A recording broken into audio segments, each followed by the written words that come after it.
नवा अध्याय। राजा पृथु ने कहा, हे नारद जी, आपने कार्तिक मास के व्रत में तुलसी की जड़ में भगवान विष्णु का निवास बताकर उस स्थान की मिट्टी का पूजन बतलाया है। अब मैं भी श्री तुलसी जी के महात्म्य को सुनना चाहता हूँ। तुलसी कहाँ और कैसे उत्पन्न हुई, ये बताने की कृपा करें।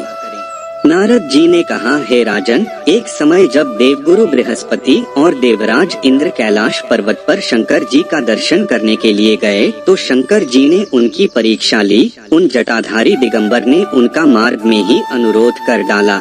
यद्यपि वे तेजस्वी, शांत, लंबी भुजा और चौड़ी छाती वाले गौरवर्ण अपने विशाल नेत्रों युक्त तथा सिर पर जटाधारे वैसे ही बैठे थे, तथापि इंद्र ने शंकर जी को न पहचान उनका नाम धाम आदि परिचय पूछा और कहा, शंकर जी अपने स्थान पर हैं या कहीं गए हैं। इस पर उस तपस्वी ने कुछ नहीं कहा, परंतु त्रिलोकीनाथ के ऐश्वर्य से वर्भित होकर इंद्र कब चुप रहते। उन्होंने क्रोध से घुड़क कर कहा, अरे मैं पूछता हूँ, तू उत्तर क्यों नहीं देता? मैं अभी तुझे इस वज्र से मारता हूँ, फिर देखता हूँ तुझ दुर्मति की रक्षा कौन करता है।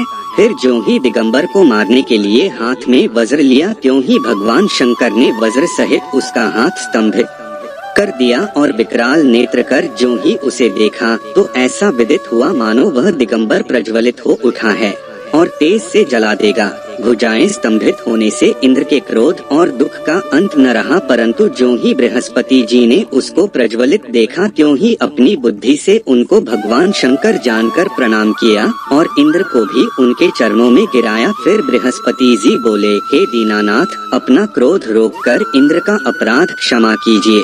बृहस्पति जी के वचन सुनकर महेश्वर गंभीर वाणी में बोले, मैं अपने नेत्रों से निकले क्रोध को कैसे रोकूं? तब बृहस्पति बोले, हे भगवान, भक्तों पर तो दया करनी ही चाहिए, अतः अपना भक्तवत्सल नाम सार्थक कीजिए और इस तेज को शांत कर इंद्र का उद्धार कीजिए। तब भगवान शंकर ने कहा, मैं तुम्हारी स्तुति से प्रसन्न हूँ जो तुमने इंद्र को जीवन दान दिलाया।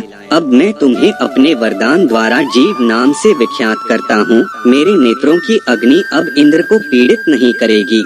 ऐसा कह शंकर जी ने अपने माथे से निकले हुए तेज को लेकर क्षीर सागर में डाल दिया। फिर लीलाधारी भगवान अंतर्ध्यान हो गए। इंद्र और बृहस्पति दोनों भय से मुक्त होकर परम सुखी हुए। इस प्रकार जिनको जानने की इच्छा थी, उन्हें जानकर इंद्र और बृहस्पति अपने स्थान को चले गए।